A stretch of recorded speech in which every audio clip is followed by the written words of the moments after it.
The moral dilemma all rebels face is an agonizing choice between what is right and what is law. Rebels do not wake up one day and decide that that day is the day they become turncoats.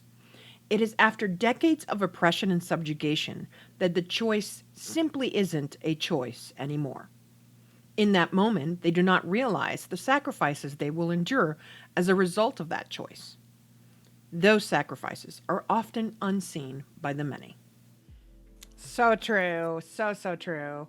And, I mean, I feel like, we kind of saw in the opening video, the intro video, the showcase video that, I mean, the small little sacrifice. If anybody's ever seen Andor, you guys all know about Nemec. Nemec was, someone who actually got killed quite. Yeah. he got killed quite. Yeah, it was not a good one. But he was like that little bit, and what he wrote was just so. It just hits you because it's just like it's like, and I love that he ends that manifesto with the word try. Remember this, just try. Because, that's such an opposite feeling from what we know of the Jedi and the, well, not the Sith, but of the Jedi, right? Because the Jedi, you hear Yoda and he's like, do or do not. There is no try, right? And the Jedi are so black and white in that sense, right? And they're kind of very dogmatic, specifically the Jedi of Anakin's time, right? They're just so dogmatic and they're black and white, right? There's no gray with them. But with the rebels, there's always gray. There's gray everywhere. They're always living in like, what do I do? There's always this questioning with them. And, I think people, when they come to actually join that cause, they realize, right, that they've been in that cause for a long time prior. That when they come to make the decision, hey, I'm going to join the rebellion or I'm going to join the resistance in our times, right? Like, it's something that they're like, oh, I'm going to do this. And now I'm going to do this. But then they realize, oh, wow, I've been doing it for a long time prior. So I think that's something that's really interesting. What sacrifices have your characters have had to make in their short or exceptionally long, in case of Maz, lives? Like, what sacrifices do you think you guys have had, those characters that you guys portray have had to make? Anybody can jump in. I'll go. Okay. If you want. Basically, I think many of Maz's sacrifices are completely mysterious stories of another time. So we don't know all of her sacrifices, but we never will. Yeah, and she's probably made them all, basically. And maybe this is why she collects so many treasures and she doesn't purge them. Yeah. It's her generation. Yeah. Yeah. Keeping that history. Totally. Yes. And the sacrifices that we know of, though, I mean, she's had past loves. Yeah. We know she had a husband that gifted her her statue. The statue you see right? in episode 7, at her castle. And she has sacrificed both of those things and her castle. And like everything. And all she wants is attention from a Wookiee. And, Don't we all? Yeah. Don't we all? Everybody could always use a Wookiee in their life. It's true. All right. Anybody else? Yeah, sure, General. I'm sorry to interrupt you, General. Go ahead. You're fine. So with Finn, I feel like him being like conscripted and taken from his whole family is one big sacrifice for his whole family, because he doesn't even know who his parents were because he was too young to even remember them. So it feels like Finn really didn't have much of a choice with his entire life, basically. Yeah. Yeah. I mean, certainly. Hello there. Certainly something that for him, I mean, he never got to have brothers, or he doesn't know if he has brothers or sisters or cousins or aunts. He has no idea. And the First Order would often, not always, but pretty often, would absolutely just, when they took someone, they kind of focused on people who were Force sensitive, and they would take them and they would kill their entire family. So like there would be no trace of them, right? So that there is no trace of them. So I feel like for Finn, he just sacrificed an entire life without even actually making the decision for himself to do that. He sacrificed this entire life. Someone sacrificed his life for him. To do evil, to do crazy, tyrannical things, and I think that for him, I don't think that he's thought about that just yet. He hasn't sat down. He hasn't had a moment to think, really, honestly. Yeah, he's just been on the move the whole time. He hasn't really had a chance to just sit down and reflect. Yep, and I think that's coming. Oh, it's coming. Yeah, it's coming. What about you? But don't. What about No, you? but like, Maz being like 1,000 years old, she's like the ultimate historian. Like, if you think about it. Yes. And I think a lot of these characters, and I speak for Beaumont, but I'm also relating this to Maz, because unlike Finn, they kind of did have a choice, but it's because you can argue it's something like I would call like a burden of knowledge. Just knowing so much and not being able to do anything about it, or just asking yourself, I know this much, why aren't I doing anything? I can do something to stop this. And there was I don't know where I heard this before, but it's something like there's always going to be these world bosses for all these gamers out there. There's always going to be these world bosses that people encounter. In Star Wars in particular, it's like a recurring theme where there's always this big bad that comes up. But the point is to just try, no matter how futile it is. But because people like Maz and Beaumont, they know their stuff, they know their history, and they gave up a life of otherwise peace. You could easily just say like, yeah, whatever. I'm out. Like I'd rather spend my life teaching and do than lay down my life for this. And a lot of people in real history have done that, like just given up so much, and a lot of them unfortunately get forgotten, which is another reality that they have to sacrifice. Like no one. There's a possibility that no one will remember you, but knowing, especially with historians, like they know like who was remembered and who was forgotten. And that life of peace is just a lot less attractive when guys like them, people like them, think about what the future will look like.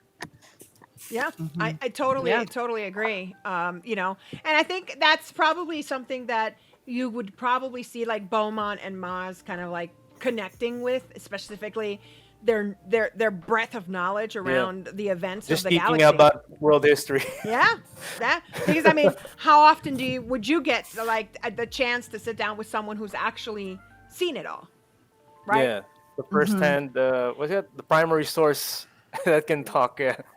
Yep. Eyewitness, right? And it's like sitting down with Yoda in a way, right? Someone who's lived 900 years. So the stories that they have, the stories that they can tell. So I think there's a point of connection there between those two characters as well. And you know what? There's also a lot of sacrifice itself in just having such a long life. Yeah. Period. Yeah. Because she's seen many connections come and go, and who hurts the most when there's death? Yeah. Yeah. The Absolutely. people left behind, right? Yeah. Yeah. Absolutely. And so I have a question. I had a question for Leah, but I think we talked about it already. But then I have a question for Taylor. Zorii lived a life of conformity under the thumb of her gangster mother, Zeva Bliss. Why did she find it so difficult, even after destroying her mother's rule to save Poe, to break away from that prison? Yeah, well, that's the only life she ever knew, was being a spice runner. I mean, her mother had her join the gang at a very young age, and then she was also meant to take over the mantle for her mom. So, and also, the fellow spice runners were also kind of like her family, even though they're not great people, but she's been around them forever. And so when Poe just asked her to, up and leave all of that, that's a hard choice to make, and she couldn't break away from that. Yeah. Not just yet. Yeah. And I feel like, I think that, she has such a deep connection to Vivo and Vichy Hessian too, the Hessian brothers. They're kind of like her brothers, right? And there were very few survivors from her gang after the destruction of Kijimi. Like most of those people, like are gone, in an instant. And I think that also not only alleviated like her like, I want to say her sense of responsibility to staying in the Spice Runner, but it also is a motivator for her to join the cause, right? Like, Yep. bro, like all this stuff just killed all my peoples, all my peeps. They be gone. They were, so somebody's got to pay, and I'm sure Zori's the one to make them, and That's right. That's right. and she goes on to have such a very interesting track with the Resistance, and informing special interest group and stuff like that within the Resistance, that she really, we really get to see her shine. Like she was a great leader. That's the thing. Like, even though she had like, this very unscrupulous bunch, she led very well. She was a great leader with them. So even if her focus was not necessarily on the up and up, she was actually a really good leader. So I think that she has a great amount of skills to provide to the Resistance, and also just the unification of her and Poe, and just understanding that maybe she can have a little bit of happiness for herself. She really does come to that realization. So I think it's really ends. And then Jason, I have a question for you. All right. Finn was taken as a 2-year-old and conscripted into a life of forced obedience and totalitarianism, right? Like it's just horrible existence by the First Order. How did he break away from all of that to crawl his way out? And why was it so difficult for him to join the Rebels' cause at first? Well, I feel like the reason why it was hard for him to like join the cause at first was because, like I said earlier, was like he didn't really feel like the Resistance was going to get very far in toppling the First Order.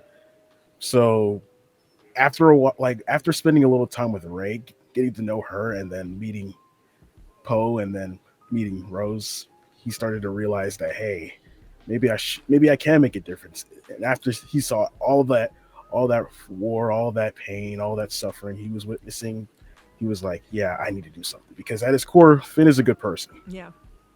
Yeah, I completely agree with that. Yes, I agree, Kanto. So Kanto says that it's a crime that Zorii wasn't there from the start of the sequel trilogy. Right? Yeah, I agree. And I feel like that's a key thing for me, is to expand that story. The story of Zorii Bliss and Poe Dameron become the B story in our trilogy. So really big. Maria fixes that. Yes, I fixed that. Yeah. Maria fixes everything. Don't worry, Kanto. Literally. Maria fixes that. For sure. Yeah, and so what do you think is the toll, and this goes to everybody, what is the toll on the physical person, the mental health, the emotional well-being of those that sacrifice so much? I Go Go ahead. Go Sorry. ahead. No, go ahead. I just think like every single rebel leaders puts all that shit aside. Mm-hmm. They like don't worry about themselves, their own mental health. They don't. Mm-hmm. They're not as like. Well, I don't know what the word is, but they just don't even give themselves that. Any rebel leader Mm-hmm. in this Yeah. world, they just focus on again the greater good, Good. of the They're galaxy. kind of like a group of martyrs, essentially. 100%. Yes, that's they a great way to put it. Yeah. Yeah. They're all sacrificing everything for the greater good. Like they all do. Mhm. Yeah. Everything.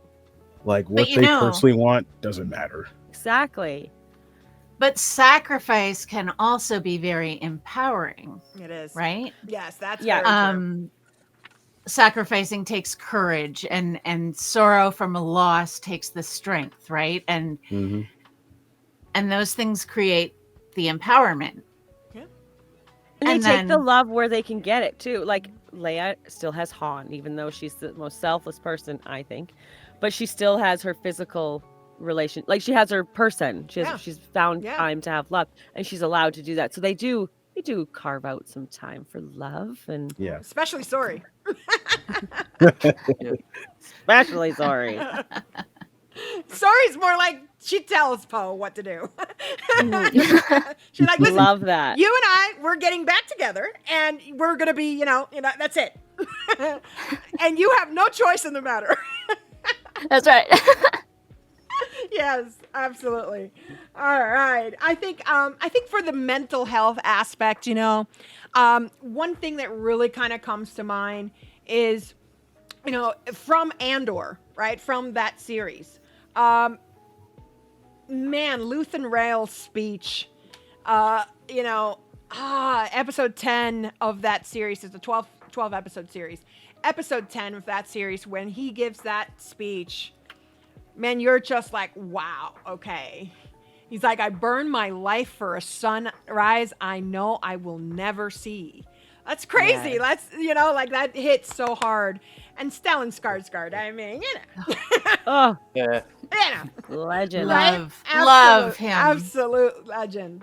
So totally. And I think the sacrifices, I don't think the people really care that their sacrifices are seen or not. For them, again, like Leah says, it's for the greater good, and they justify it. All of it. They justify the physical, the mental, the emotional, all of that.